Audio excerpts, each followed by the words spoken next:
old covenant, he left the holies of holies. Now what is that? That's a place of a building. It was the temple of God that he gave the instructions to the Israelites to build it. David wanted to build it, but God said, no, David, it's not your time. I'm going to let your son do it. So anyway, they built the temple. And in the temple, they had two areas. One area was for the public. Yes, sir. But the holies of holies was only for one person, and that was the high priest. That's why Paul said, in heaven right now there is our high priest. Now the problem with the high priest is this: it became political. Everybody want to be the high priest. Everybody want to be president. Everybody want to be a senator. Everybody want to be a congressman. But we know how that goes.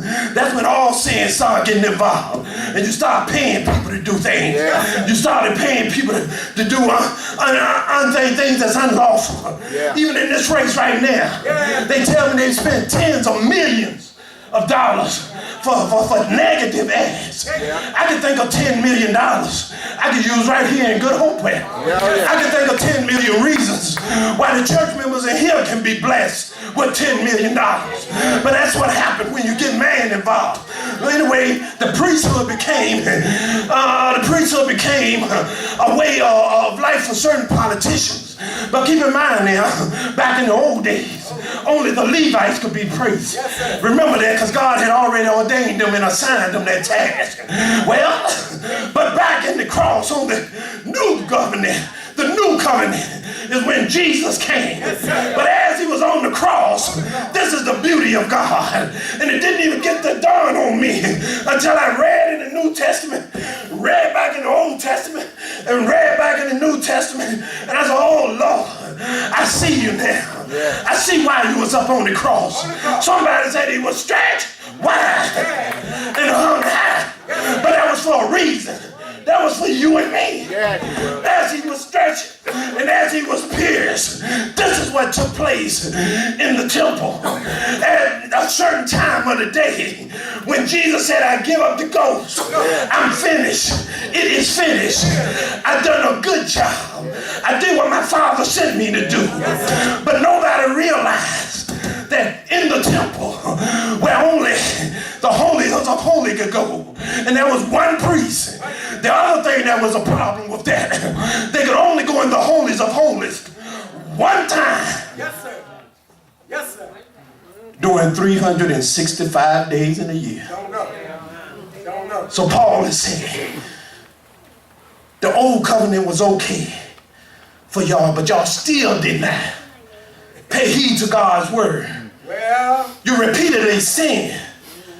So the new covenant is better.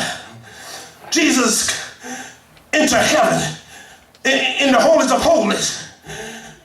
When Jesus was dying, they tell us in the Bible that the veil, if you remember your scriptures, the veil ripped in half from the top all the way to the bottom.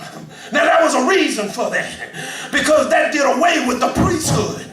Because God couldn't trust them anymore, because man had got all up involved with it. So God said, I'm going to put an end to all this. I need one sacrifice, and I need somebody who can take away man's sin, and I need somebody who can be holy, and he's got to be pure. That's why Jesus was born of the Virgin Mary, so that he could come pure in the form of man, but not yet within his sins. Good God from Mount Sinai. In the text, Paul is saying that we should have the full assurance of faith. Our faith should be strong, that we believe, and it is guaranteed actions, and it's God's response to us. No more do we have to go to some middle person to pass on the message for me. When you get in situations, young people, when you get in circumstances, you can stop and drop on your knees right then and there and call on the name of Jesus. You don't have to go to somebody sitting behind a curtain, sitting in a booth.